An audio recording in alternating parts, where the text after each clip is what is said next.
So you want to know how basketball became a primarily black sport? But it wasn't always that way. It started as a game for white college kids. And somewhere between segregation, migration, and survival, we turned it into an art form. This story isn't just about sports. It's about access, culture, and what happens when black people take something that wasn't built for us and makes it better. Basketball was invented in 1891 by Dr. James Naismith, a white Canadian PE teacher at a YMCA in Springfield, Massachusetts. And at that time, gyms were largely segregated. White colleges and YMCAs had teams. Black athletes weren't invited. So we did what we always do. We built our own.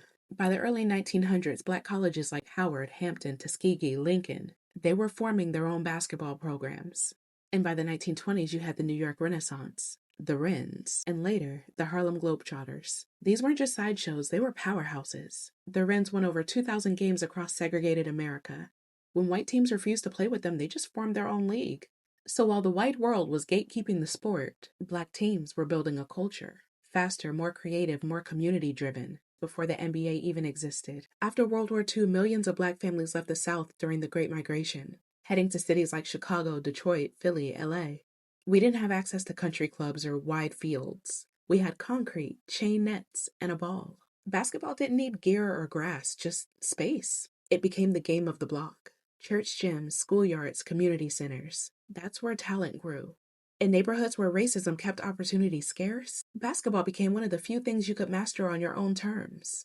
And by the time the NBA finally integrated in 1950, with Earl Lloyd, Chuck Cooper, and Nat Sweetwater Clifton, black players were already developing a style the league had never seen. Fast, fluid, expressive, unapologetic. In the 1960s and 70s, when America was fighting over civil rights, black athletes were changing the game from the inside. Bill Russell, Wilt Chamberlain, Oscar Robertson. They weren't just winning. They were forcing America to see the excellence that it couldn't deny. The NBA needed their talent, but America wasn't ready for their power. And then came the ABA, the rival league that let black players actually breathe. That's where dunks, crossovers, and swagger was born. When the NBA merged with the ABA in 1976, it didn't just take the players, it took the culture.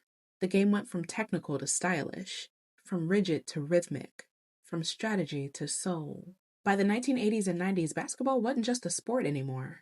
It was a language. You had Dr. J, Magic, Jordan, and then later Iverson. Each one redefining what confidence looked like on the court. And at the same time, hip-hop was exploding. Same rhythm, same rebellion, same way of turning struggle into swagger. They grew together, one soundtrack, one culture. And economics just sealed it, right? Baseball got expensive. Bats, gloves, travel teams. Football needed whole fields and equipment. Basketball? Just a court and a dream. The accessibility kept it rooted in black working-class neighborhoods, where the game became both escape and identity. By the 2000s, basketball had become a global industry. Sneakers, endorsements, billion-dollar TV deals. But the backbone of all that success came from generations of black players who turned survival into performance. We made the sport marketable. We made it global.